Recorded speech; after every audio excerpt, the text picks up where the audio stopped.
Boa tarde a todos. Meu nome é Editon e nós vamos conversar agora, no início da tarde, sobre o momento que nós vivemos. Vivemos um momento na sociedade em que a disrupção, modelos disruptivos são regras.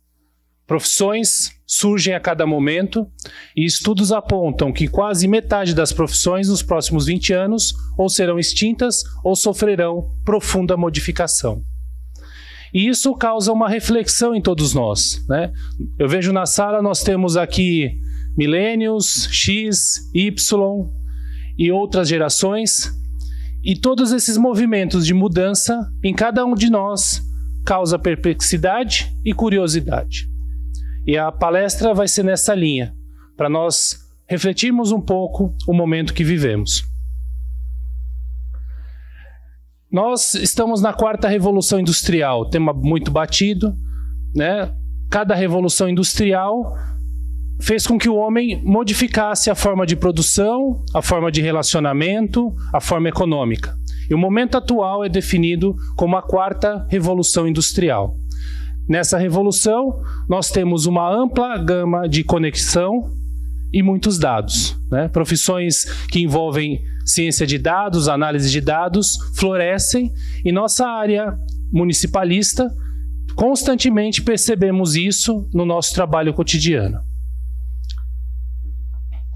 E dentro desse contexto da quarta revolução industrial, em 2017, o governo federal lança o Plano Nacional de Internet das Coisas.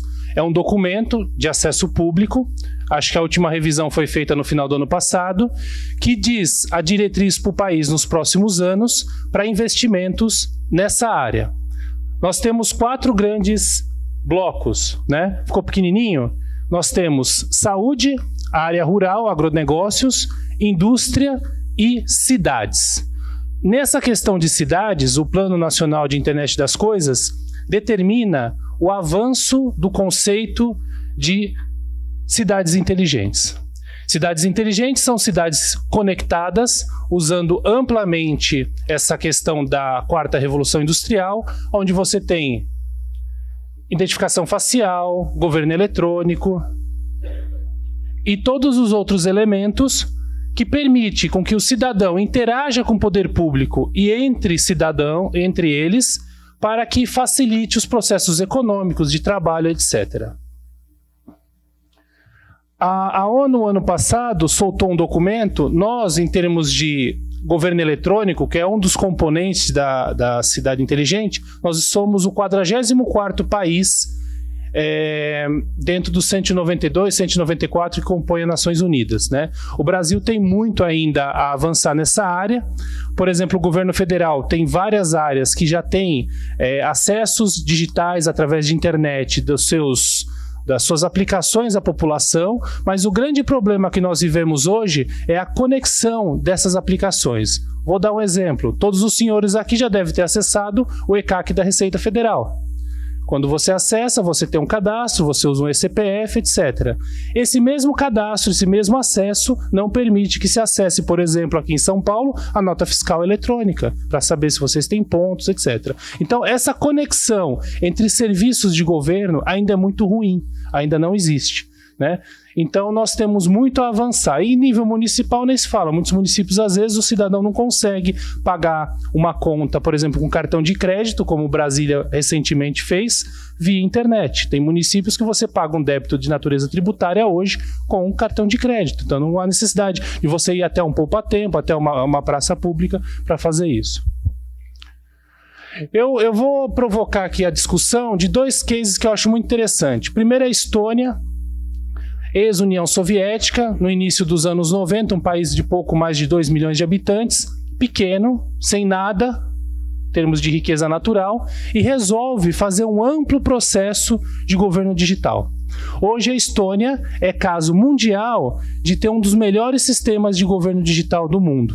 Tanto é que, se um dos senhores quiserem, pode abrir uma empresa na Estônia, receber no Brasil toda a documentação e a sede da empresa vir digitalmente na Estônia. Então é um caso de muito sucesso. E a Dinamarca? A Dinamarca é um caso muito interessante, que eles começaram o processo de governo digital com duas grandes frentes. Quais seriam? Primeiro, todo o serviço público, se o cidadão for acessar em termos digitais, ele é acesso único, como se fosse um eCPF. Então a pessoa ia acessar o ente local, o ente nacional, acesso único. E o segundo, era um local, digitalmente, que era uma espécie de domicílio eletrônico para tudo. Então, por exemplo, a concessionária pública de energia quer notificar o consumidor, era naquele local. O poder público quer fazer uma notificação tributária, é naquele local. Então, toda a interface do cidadão com serviços públicos e com serviços de natureza pública tinha um local específico para ele ser citado. Esses dois movimentos permitiu que a Dinamarca conseguisse, já no primeiro ano, uma economia de 2% do PIB. Se a gente trouxer isso para a realidade brasileira, nós estamos falando de mais de 120 bilhões de reais com PIB de 6 tri e alguma coisa. Então é um valor significativo. Lógico, outras medidas foram tomadas nos dois países e hoje eles são referências mundiais em governo digital. Né? Então eu costumo dizer que às vezes a gente precisa parar um pouquinho de pensar. A questão reformista é muito importante, mas nós temos muito ainda a caminhar em vários aspectos de oferecer digitalmente ao cidadão um sistema simplificado, sistema único, né? Então o cara vai acessar, por exemplo, a concessionária de água, ele tem que criar um cadastro, vai acessar a concessionária de energia, outro cadastro, Receita Federal, Receita Estadual, Receita Municipal, é uma panaceia de sistemas que ele tem que acessar e não há uma unicidade entre eles. E dentro desse conceito de governo digital, cidade inteligente, IoT, qual é o elemento fundamental que nós temos a observar? É o capital intelectual. Somos nós. Né? Costumo dizer que muitas vezes o gestor se preocupa em comprar máquinas, equipamentos, sistemas, e aí quando você faz a pergunta ao gestor e quanto ele está investindo em capacitação nas pessoas, ele olha para você com aquela cara de interrogação e diz, mas o curso já vem com o sistema, ou o curso já vem com o equipamento. Né? A gente ouve recentemente do governo federal falando, vou investir em tecnologia, mas a tecnologia passa necessariamente pelo capital intelectual, que são as pessoas. Né? Até agora, no ponto tecnológico que nós estamos na nossa sociedade, o computador não vai lá sozinho e faz as coisas, precisa de uma pessoa programando, dando toda a lógica, etc. Eu trouxe esse dado que é muito interessante. Se eu não me engano, a Secretaria de Gestão do Governo do Estado de São Paulo agora foi extinta na gestão Dória. Acho que foi unificada, planejamento, gestão, fazenda e tal. E eu trouxe esse dado de 14 a 18. Olha só que interessante. A pasta, em 14, tinha um orçamento aproximado de 653 milhões. Tecnologia da informação, essa rúbrica que eu coloquei ali, é rúbrica do portal de transparência, da LOA, né, de 2014. Em tecnologia da informação, desse valor total, foi investido 3%. 3%. Então, equipamentos, sistemas, toda aquela parafernália. E nas pessoas? 0. Aí, em 2015, nós temos aí 1.326 bilhões. Quanto que investiu em equipamento e máquinas? 1%. E nas pessoas? 0. Então, as pessoas, novamente, o capital intelectual, o gestor ignora essa situação. É como se as máquinas entrassem no ambiente de trabalho e sozinhas fizessem alguma coisa. Mas precisa de quem? Das pessoas. Em 2016, a coisa melhorou um pouquinho, ó, inverteu. 2 bi de rúbrica para pasta, 0,76% dos 2 bi, 3,22. Em 17, 8%, 0,98%, e 2018, 0,36%. Mas veja só que interessante. Quando a gente vê o gestor, né, todo mundo falando, precisamos investir, precisamos melhorar, nunca na cabeça dele passa a questão do aspecto do capital intelectual. E se passa, fica no discurso.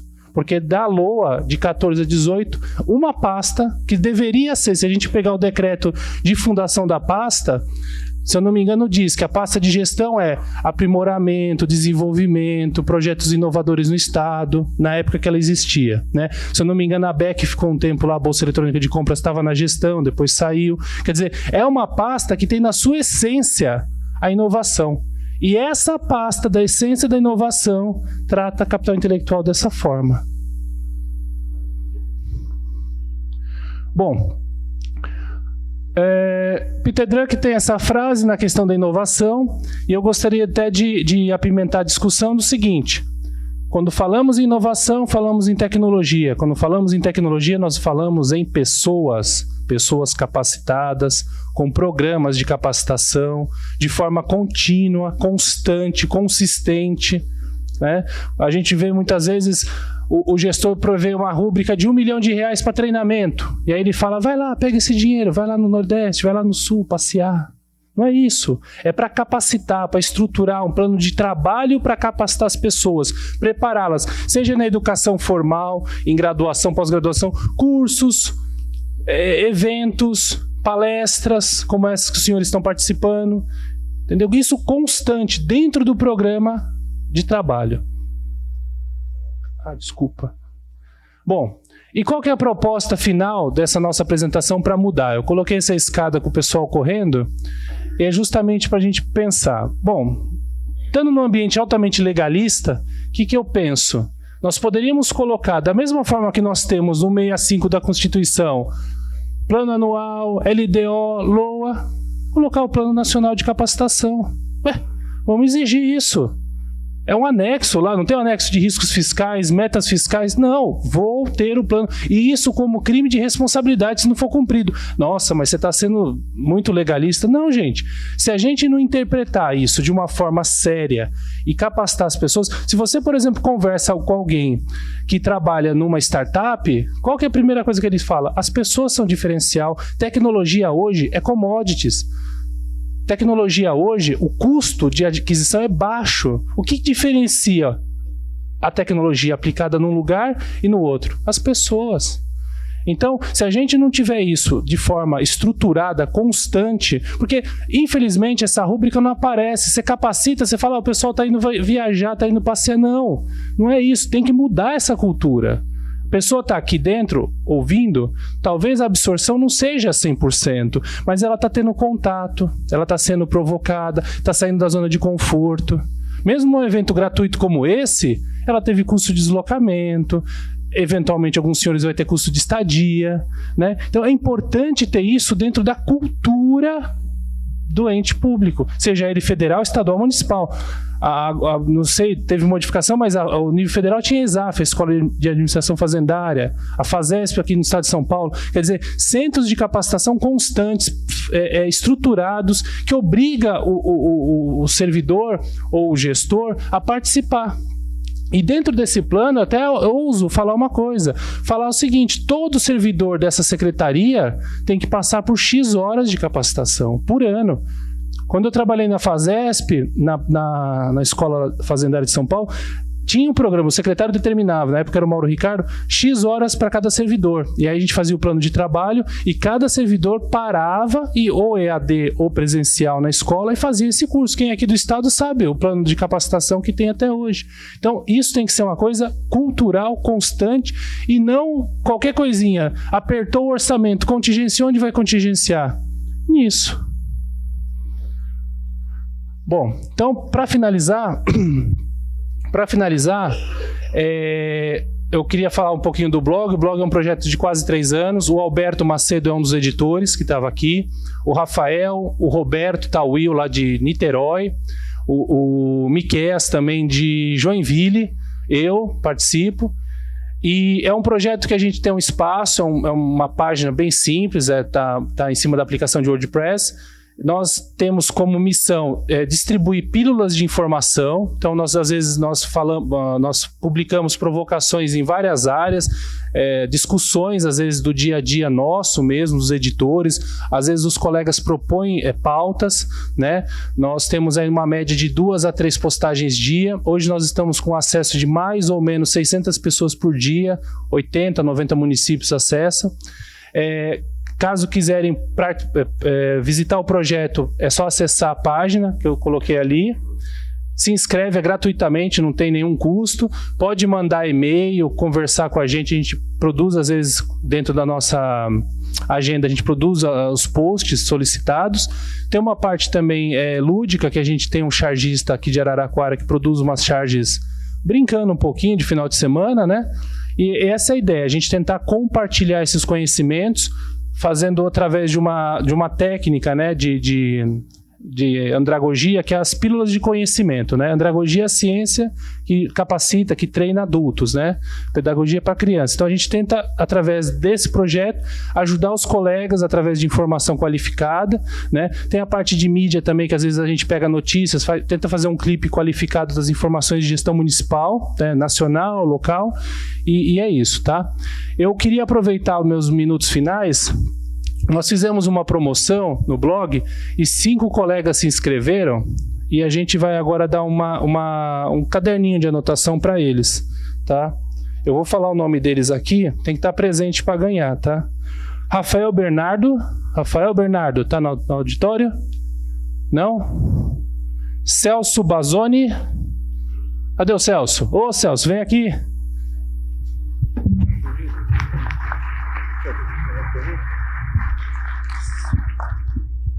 O Luiz Fernando Costa Pinto, está presente? Não? Carlos Francisco Galdino da Silva. Por favor, Carlos.